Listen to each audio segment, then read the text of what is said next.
What's up guys, Mike here, the Detroit Borg with a look at the new HTC Nexus 9, which is Google's new flagship tablet for 2014, launching with Android 5.0 or Lollipop, which is a major redesign of the OS, which we're going to take a look at in this video.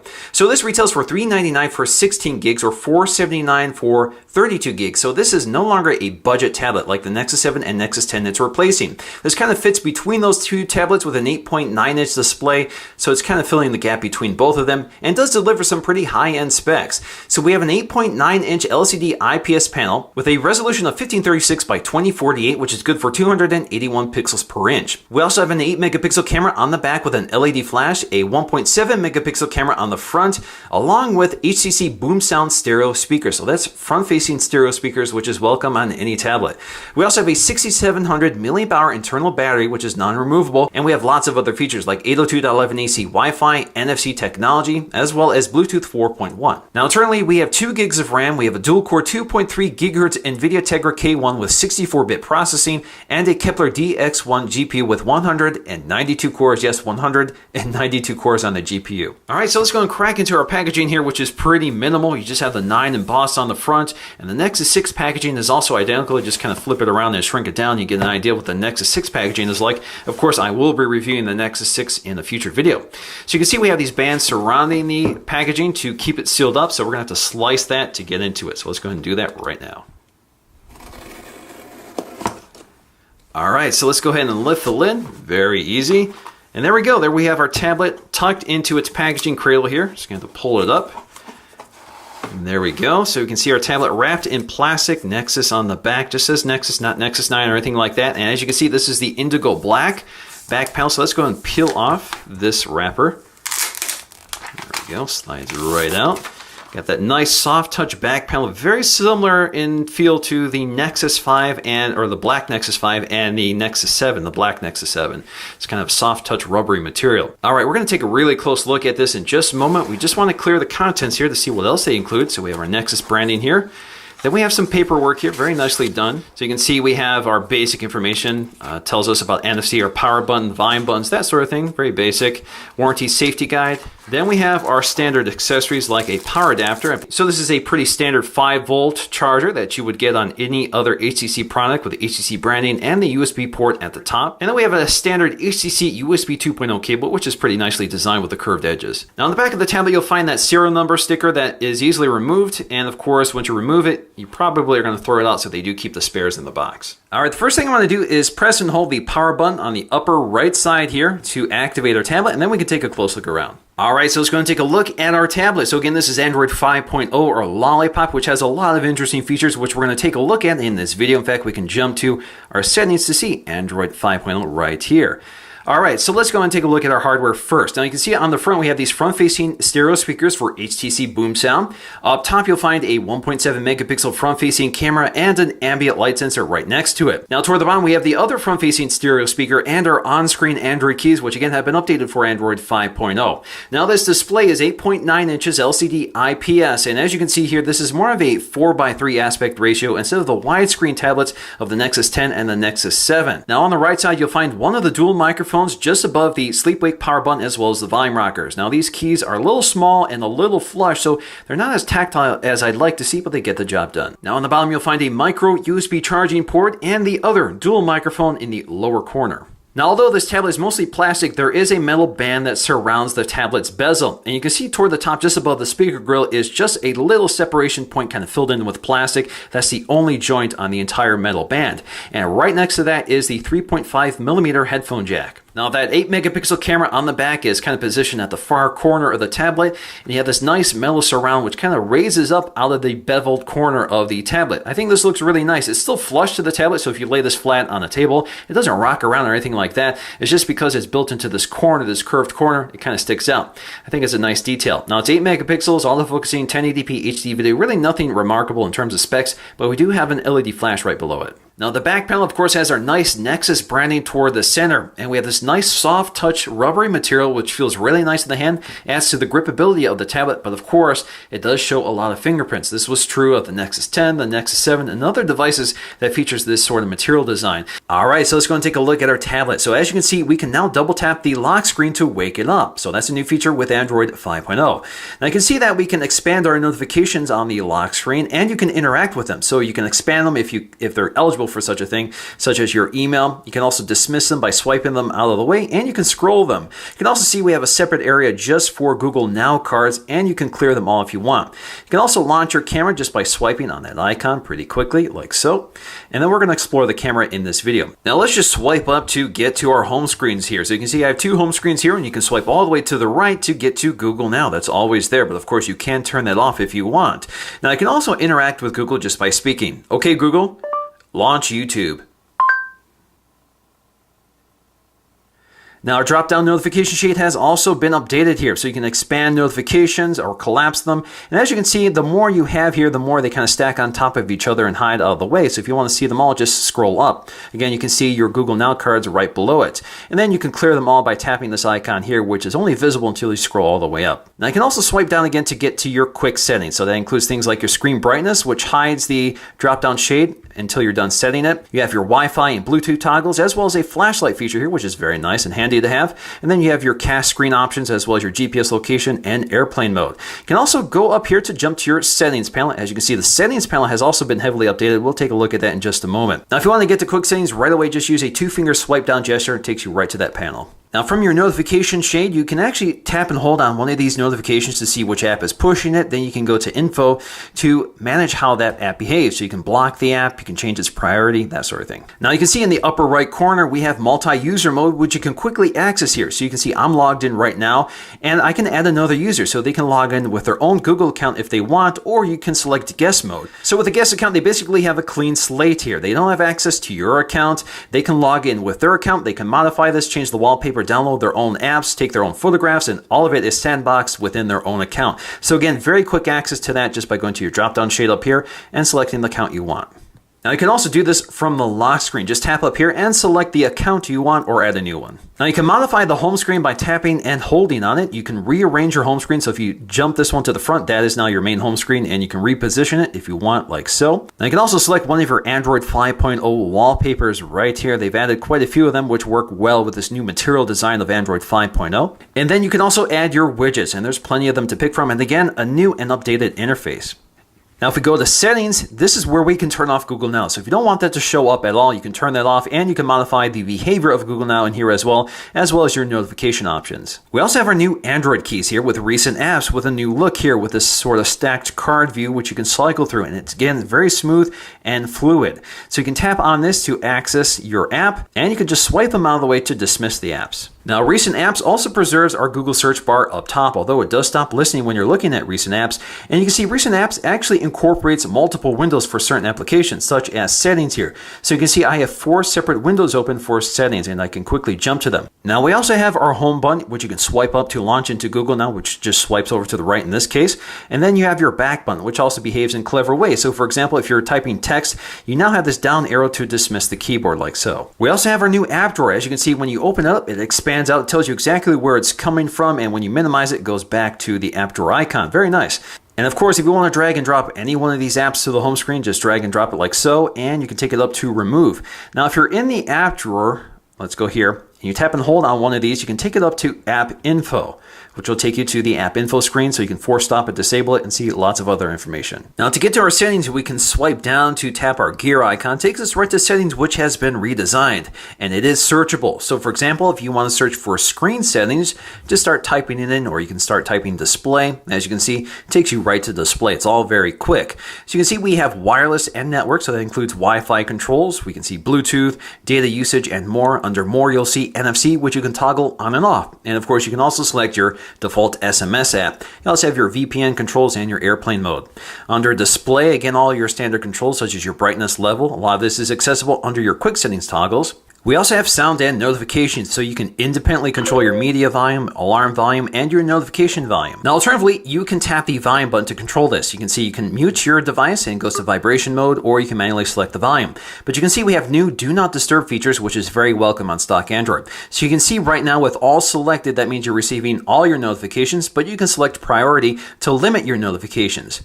So right now I can select right here under settings, I can select what I want to receive. So I can see events and reminders, my messages and calls and that sort of thing. So I can unselect some of these and I can select the days in which this is active. Now, if you choose a specific day in which this feature is active, you can also select specific times of day in which this automatically activates. So for example, if you go bed at night, you can select the specific times here. And I actually think the interface here is kind of neat. So you can select your hour and then select the exact minute of the day. Now, right now it's selected for indefinitely, but I can also limit how long this is active. So I can go as few as 15 minutes or as long as 8 hours.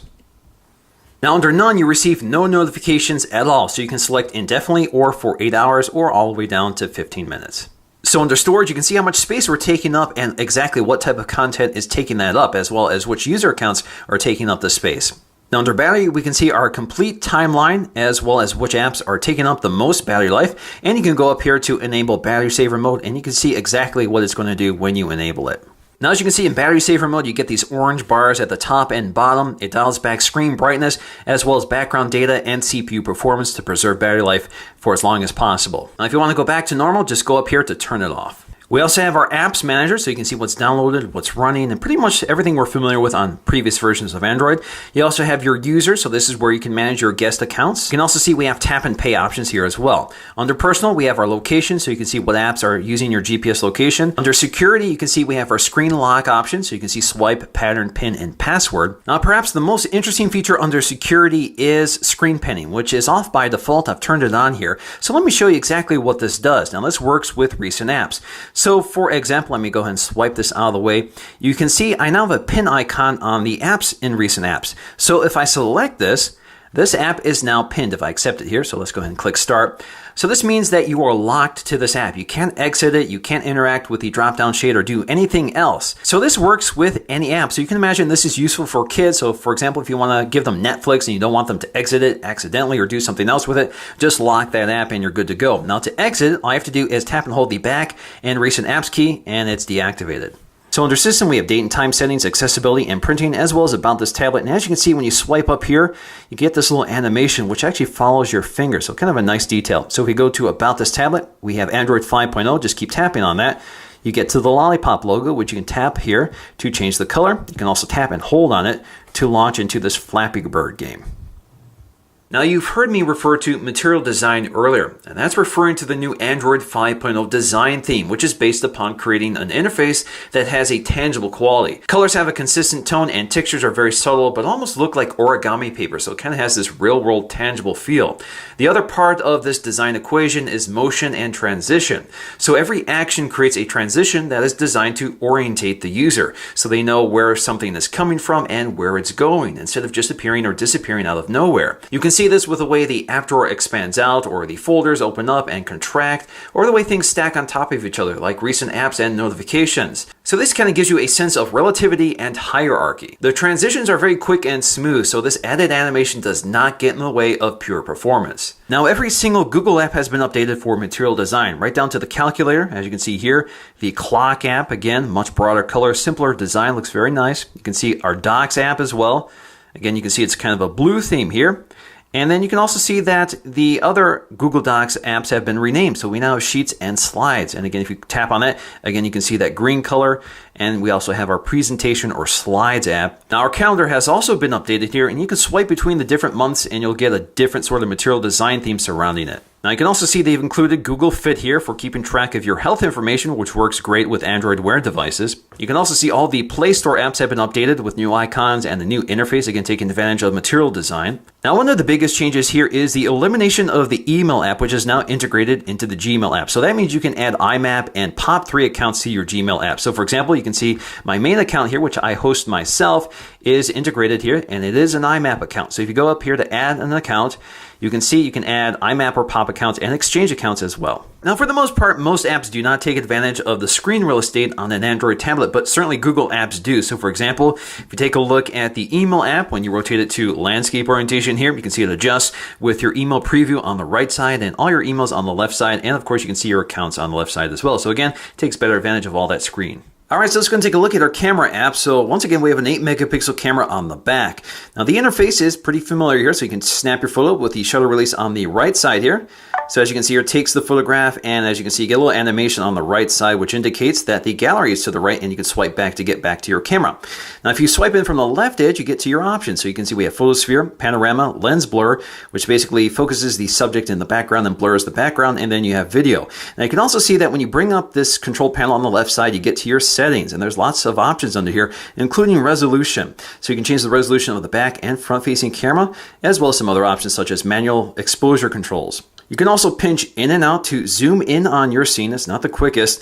And you can also tap anywhere on the scene to change exposure and focus and snap your photograph. Now let's go and switch to our video mode here. And one of the nice features here is that if you're attempting to record video in portrait orientation, you get a little nanny reminder here telling you to rotate it back to landscape orientation. I wish all devices did this, so that's nice. So you can start recording your video, and you can tap anywhere on the scene to start taking photographs while recording video. Of course, you can also pinch in and out to zoom while recording video. Now, although this camera doesn't have optical image stabilization or other interesting tricks like that, it does deliver pretty decent results.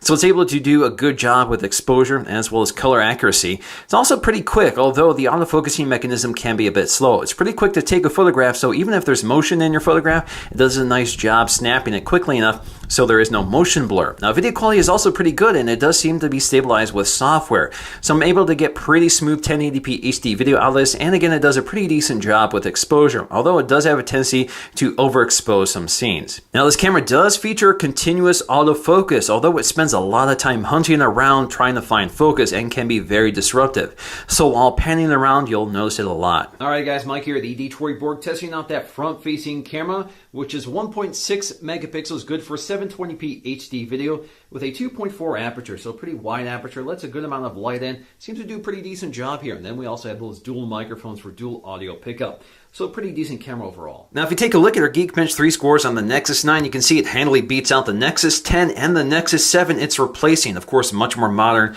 much more powerful hardware on the inside. Now, this is right up there with the iPad Air 2. You can see the single-core score actually best or matches the iPad Air 2, although the iPad Air 2's multi-core score definitely beats out the Nexus 9. Now, in terms of performance, this device is smooth and quick with all those animations with a high frame rate. So this device just flies through its operating system. That's one of the benefits of stock Android. It's highly optimized for the hardware it's on. So definitely impressed overall with the system performance. Now, I have noticed some stalling here and there. Sometimes it hangs up. So for example, when I'm bringing up the drop-down notification shade, sometimes it freezes.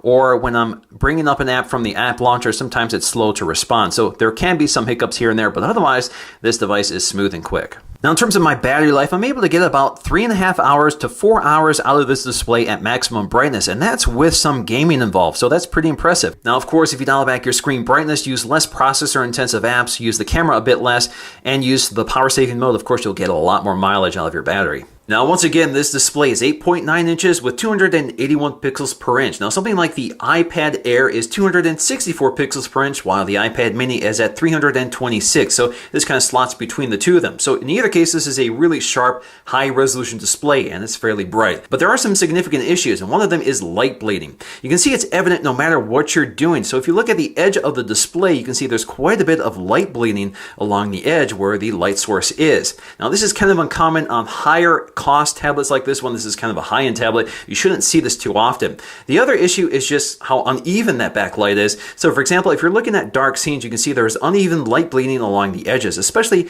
in one corner of the tablet. Now, this could be a manufacturing issue with my version of the tablet, but I have noticed that in other reviews, this light bleeding is pretty common and consistent. Now, while the display has its weaknesses, these speakers definitely don't. This is definitely the best sounding tablet you can get right now with these front-facing HCC boom sound speakers. They're loud and clear with a nice dynamic range. So let's go ahead and play a sample video to get an idea of how it sounds.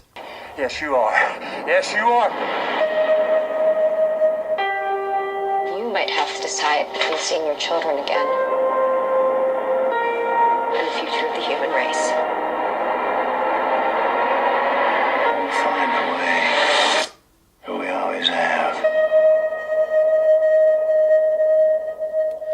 Now, in the end, the Nexus 9 does have a few strengths and weaknesses. In terms of its strengths, one of my favorite is its overall size. I think it's the perfect size for a tablet. It's not too big, it's not too small, and it makes the keyboard very comfortable to handle in any orientation. It's also got pretty decent cameras on the back and front, and it's really nice to have an LED flash built into the back, and we have fantastic audio thanks to those HTC Boom Sound front-facing stereo speakers, which makes this one of the best sounding tablets out there. Now, in terms of weak points, it comes down to the display and the build and construction of the tablet. Now, this feels like a budget tablet with soft, flexible materials on the back, which for me creak and pop and flex in strange ways, which generally doesn't feel very nice. And then the edges are kind of sharp and angular, doesn't feel as nice to handle as I'd like to see. But for me, the biggest weak point of this tablet is going to be the display. While it's sharp and bright with excellent color reproduction, it does have excessive light bleeding with uneven backlighting.